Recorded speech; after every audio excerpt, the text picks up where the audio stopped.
How's it going, everyone? And in this video, I'm going to be talking about what is it like after the first week at med school. And to add some specifics here, I'm a student of the DO program at Western University. We're going to be the class of 2025.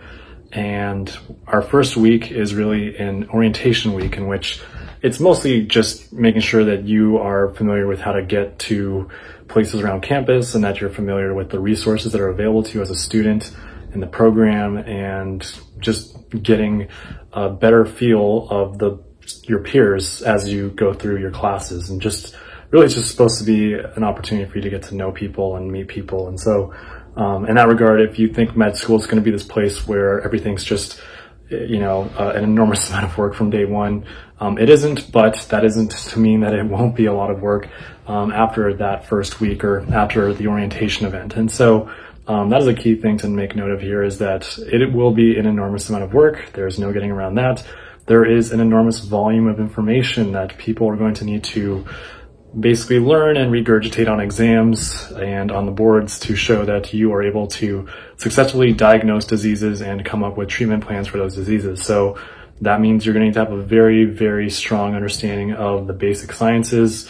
And you, at the high level, basically year one and year two are going to be dedicated to figuring out how are things supposed to work and how do things break.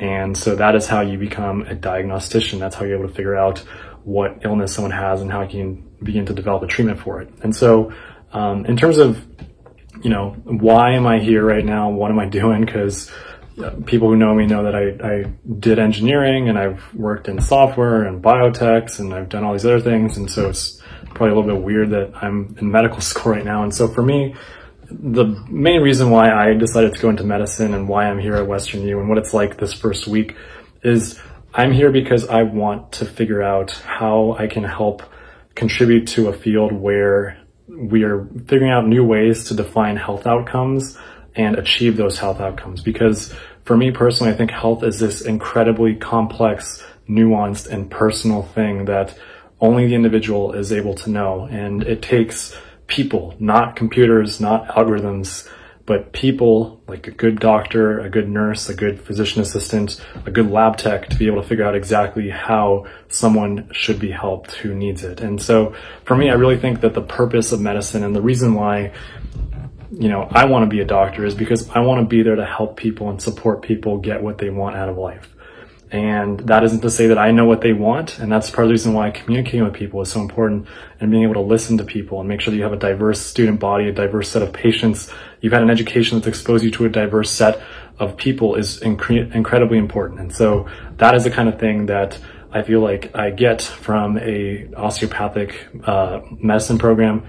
And it's also something I feel like I'm getting here in Southern California, because it is a very big change of scenery for me coming from the Bay Area. It's a wonderful place. I love the Bay Area. It's my home. It'll always be my home, but it is nice to shake things up, to move somewhere, to go outside of your comfort zone and to try something new and different. And that's the reason why I'm in Southern California. And so, basically this first week there was actually a quiz, and people are showing you how to handle your courses. We got to hear from some students who are second years as to, what strategies do they use to help them get by. And the honest truth is that every person is unique, and therefore we're all going to have our own unique study strategies and methods for remembering things and engaging with material and interpreting this material and thinking about it. Because it's not just, can you remember something that I've told you? It's, can you remember it and apply it to something new? And so that's the really important thing here, is that the education, the curriculum, the blocks that they create. A block is basically a set of classes. Like, you're going to have an anatomy component of the block. You're going to have, the physiology component. You're going to have all these different elements of these blocks that come together to form like head and neck or some other part of the body that you're going to be focused on. And like, how is this supposed to work? And how does this stop working? Or how does it break? What kind of diseases happen? And so that's a very important part of this, is basically, how do you learn this material? How do you master this material? Because when you're a physician, you're going to need to be a master of this material, and not just be a master of material, but be able to communicate to patients and to understand the nuances of every single person's situation and their background and their experiences as that unique individual. And so that's part of what makes medicine so complicated and so challenging, is that it's not a silver bullet.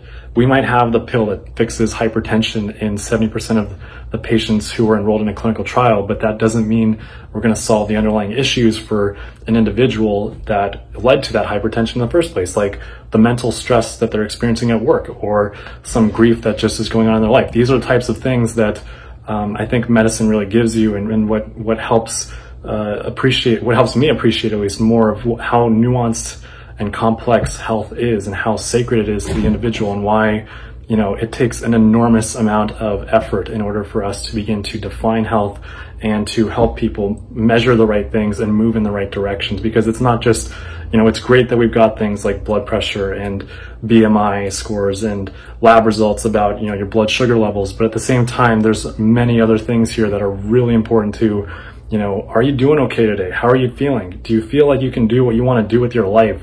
These are the types of things that I'm really interested in. That's the reason why I'm here.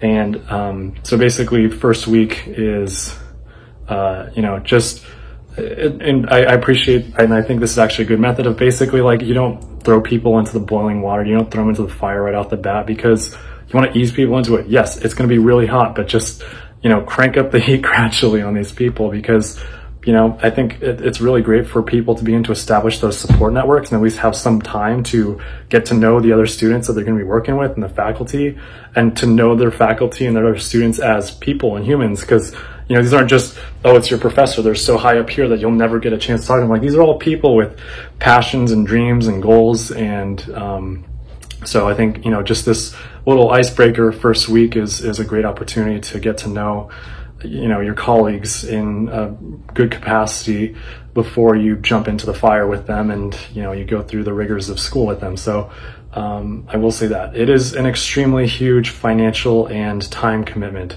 There's no getting around that either. And I think that's a shame, because I think more people should be allowed and able to do this stuff. And it's, you know, I think there's tons of people out there who could be great physicians but don't get the chance because they just don't have the time or they don't have the money to put themselves through this process. And I, you know that this, like, oh, well, that's kind of a good thing, because it's like, oh, well, you know, if it was easy, everyone would be doing it and you get a very bad quality doctor at the end of the day. But I think, you know, we're overlooking a lot of things, is that our health and our ability to do things, there's so many confounding, or there's so many variables that affect our ability to even, you know, to be here right now. I had to sacrifice a lot of time, a lot of money, and a lot of resources to just put myself in this room at an apartment next to the medical school and to be admitted. Like, there's an enormous number of logistics, and it's not just me, it's my social support network, it's my family, it's my friends, it's my connections to doctors that have allowed me to be here. So I am privileged, I am lucky to be where I am right now, and I don't take that lightly.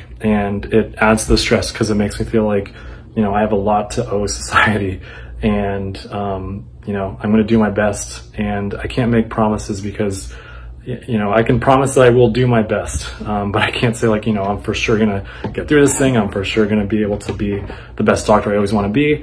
But I'm going to always have to fall back on my own principles, my own values, and just make sure that I'm being as close to the person that I've strived to be, and I take input and I listen seriously to what people say about it. So that is what I have to say here. And so, you know, basically it's the end of week 1 here at Western. And, you know, I think it is definitely interesting to see how things are evolving. I will admit, like, there were some days where I'm like, based on what people are saying, it's like, you are going to be working, you're going to be lucky to have 30 minutes to yourself each day when you're not studying or, you know, doing all this other stuff. And so I think it's really a balance, and only you can find that balance of how much are you willing to put in and how much are you willing to sacrifice, and how much do you need for yourself? Because I think regardless of school, regardless of work, the most important thing in all this is your own health and well-being. And so it's like, in my case, I love riding my bike. I love getting outside and not being inside all day studying. Like, I need to get out, I need to explore the world, and I love being in the Los Angeles County because there's a ton of stuff out here to explore that I've never seen before, so it's pretty cool. And, you know, I was going up to Angeles National Forest. Like, it's really awesome for me to get to see all these things that I would have never seen otherwise had I not, you know, gone out to school and pushed myself out of the Bay Area. And it wasn't just me pushing myself out. It's like I had a lot of support from my family and friends along the way too that I really appreciate. So, yeah, I mean, this is mostly just a reflection on how I'm feeling. And you know, I hope this is helpful for anyone who's considering med school. And you know, I think a little comment I'll make here is just like, you know, MD, DO, DOs do everything that MDs do, plus additional training in the OMM area. And then DOs also take the same exact board exams that MDs take. So I don't think we can really make too huge of a distinction between MDs and DOs. I will say that MDs have higher prestige because it is more competitive to get into them. They have higher incoming MCAT scores and GPAs, but I will come back to say, you know, I think people are a lot more than just a few test scores and numbers. And I think, you know, with the DOs and the DO student body, you get a very representative group of people who want to look at health in a holistic way, where it's not just this cookie cutter, you know, here's, you know, as long as you've got the right BMI and the right blood pressure, I don't think there's any problems here. It's like, I think there's a lot more to it than that. I'm not saying MDs are like that either, but I feel like the DO curriculum, for me at least, helps encourage and you know, advocate for that perspective to help that there is a lot more here than just, you know, a disease and how do you cure that disease. There's people, and we're here to help people get what they want out of their life, and we're here to support people. And so I think it's definitely an immense responsibility that we have, and I'm very grateful to be here.